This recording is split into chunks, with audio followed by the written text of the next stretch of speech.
Hello and welcome. You join me today on another beautiful day here in Essex, one of the driest counties in the UK, and goes without saying that it's lived up to that expectation this year with the warm weather we've been having.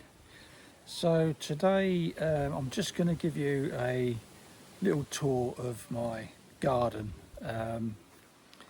I've not been able to video much content this week because we've had a bit of a family issue with somebody, and there's been a lot of running around with hospital and things like that. So it's been a tough week on that side of things. So today I'm just going to give you an overview of my garden, what we've got, and how it's been going during this hot weather. I will warn you that due to the close proximity of a major arterial road that comes through Southend, the airport, and the close proximity of some of my neighbours, you may pick up some noise, which is unavoidable. I hope it doesn't distract you. So just thought I'd mention that while the video is playing. So we'll start with the patio. This is our chill area, our relaxing area that we put together actually during COVID. Got wooden decking which we painted, sofa, a couple of chairs, table and a stool. Very comfortable, nice sit out here, large parasol, keep the sun off. We are east-west facing, so we tend to get the sun on the front of the house in the morning, then the sun comes round and in the garden in the afternoon. On this wall, which is a south-facing wall, we've actually put strawberry plants into these this year. It's the first time we've done that. We normally have flowers in there, but we thought we'd give strawberries a go this year. We haven't had a very big crop, but I've spoken to a few people and they've all been in the same situation, so I don't think it's anything to do with where we've planted them and how we've planted them. We just haven't had a very big crop because of the warm weather. May have overwatered them, I don't know, but yeah, so that's our strawberries. Then on the patio we've got these Buddha heads and various Buddhas. Just make it a little bit more peaceful, a little bit more tranquil.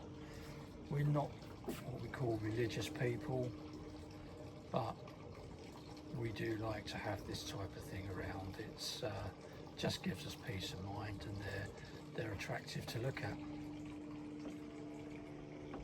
especially that little beauty. And then we've got that one on the wall. Looks quite attractive at night when the lights are on. I may have mentioned previously that we do have a issue with badgers here. We've got a badger set at the bottom of the garden, which I won't be able to show you because it's all fenced off. So this area here we've always struggled with, and it's something that, to be honest with you, my wife was sort of losing interest in the garden. But we came up with this idea this year that we'll try something different. So Spitfire just going over, so we get the Bannerburn flight that comes over here as well. They sometimes use the Logan Airport. So for those of you that are interested. So yes, as I was saying, we've decided to do something different this year. So we've made an investment in rose bushes. We've made it I call it our memorial garden, but because we both lost our parents and we each bought a couple of rose bushes to remember our parents by. Jane only lost her mother this year, so it's still a little bit raw for her at the moment. This V-shaped tree here is an apple tree, and it's two varieties that have been spliced together, so it's the first year for that. We've not had a crop. the leaves themselves, although they are slightly curled, they've been like that nearly all summer, but again I think that's just down to the weather. And there we have the next door neighbour's dog barking on cue. So that's our little memorial section, as I call it. I've got this here, the wife likes her little garden ornaments. Then we've got these roses here. And then we've got this hanging basket, which is decimated at the moment. We've got a squirrel or two squirrels that visit the garden, and for some reason it seems like they're in their nuts in here, so it's been difficult to grow anything in that this year. So it's just another little problem that we can add to our list. Because we haven't got a large garden, I bought this here, this my little greenhouse seed house, whatever you want to call it, for Jane for her birthday, because she's got really into her gardening this year. Nothing in there at the moment, but these tomato plants, these have been grown from cuttings that Jane made, and we've had a real bumper crop, particularly off of this one.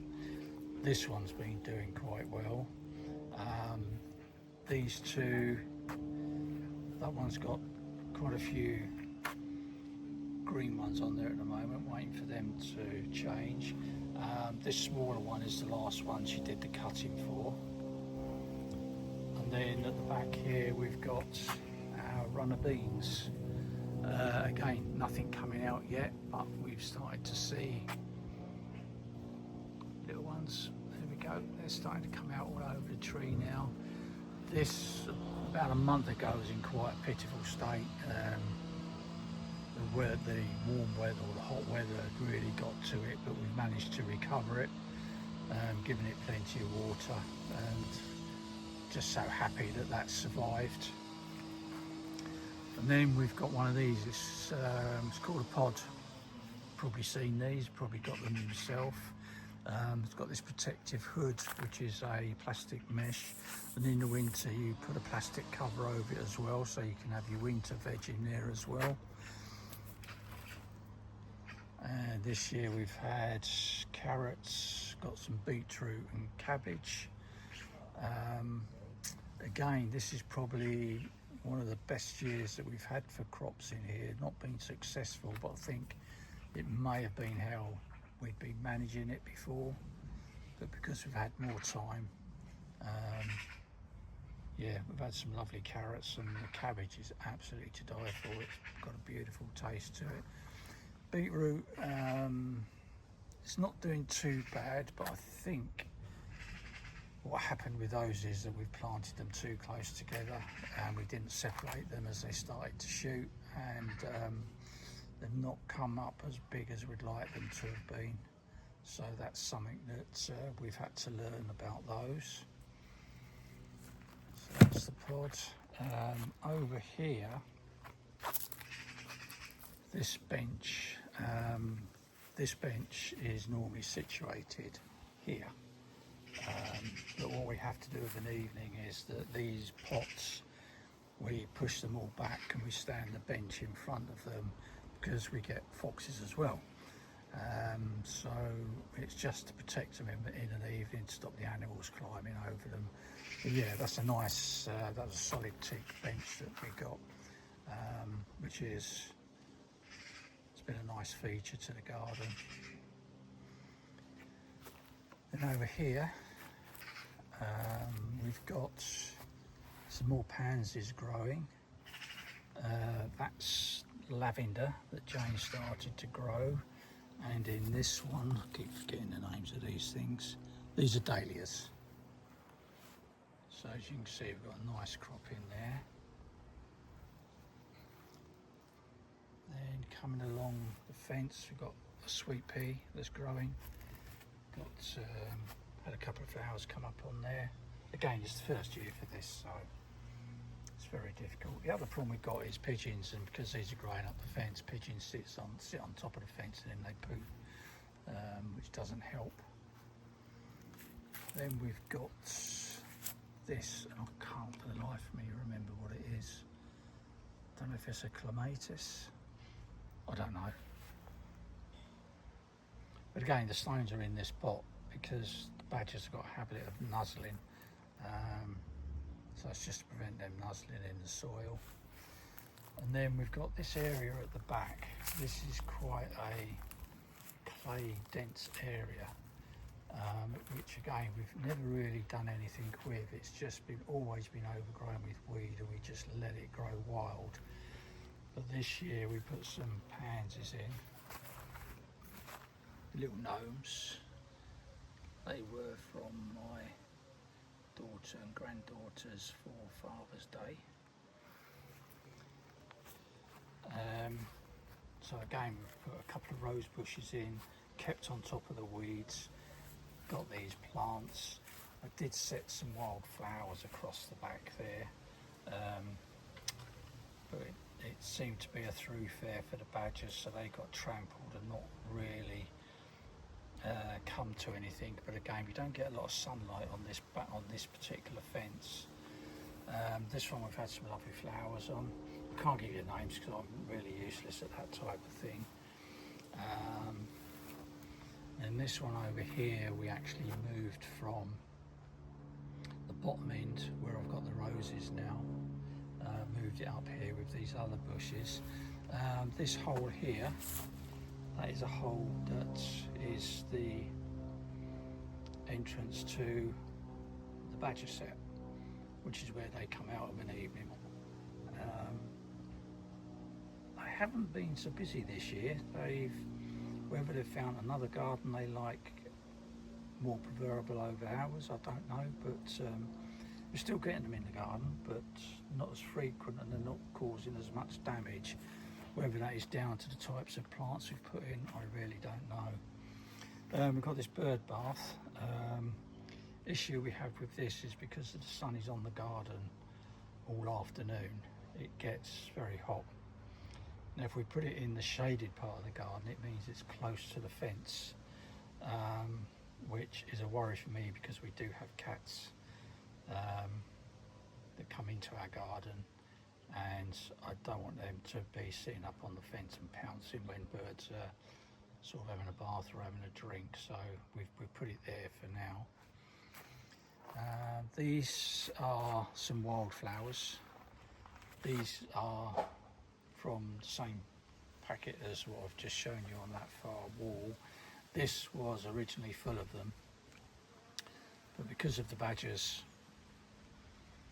nuzzling in there, walking in there, we've literally got just 3 plants left.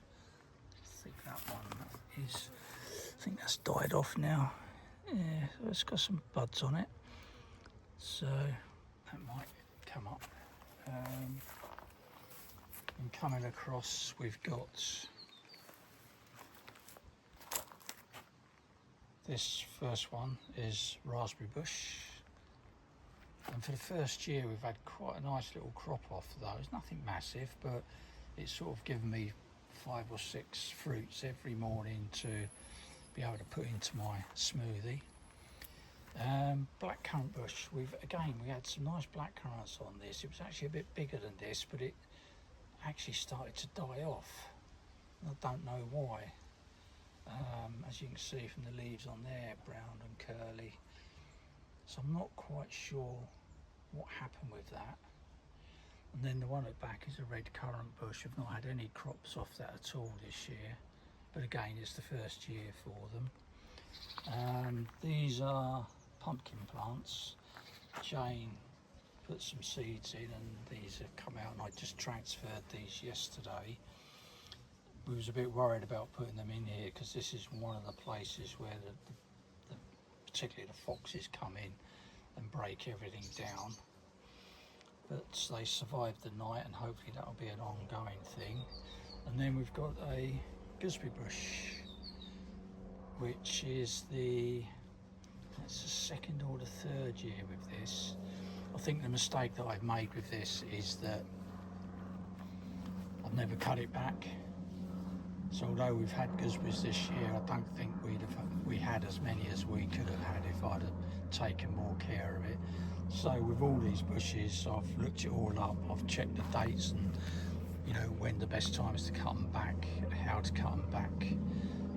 So hopefully with me having more time on the maintenance side, we'll get a better crop next year. And that is about it. So we've got this, we're making our own fertiliser.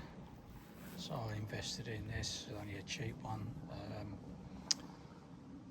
I'd like to have had a wooden one, I would like to have had time to have made a wooden one, but we just got this in and it's working at the moment.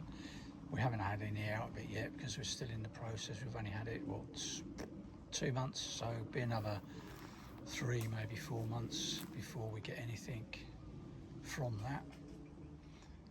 So that's it, that's our humble garden.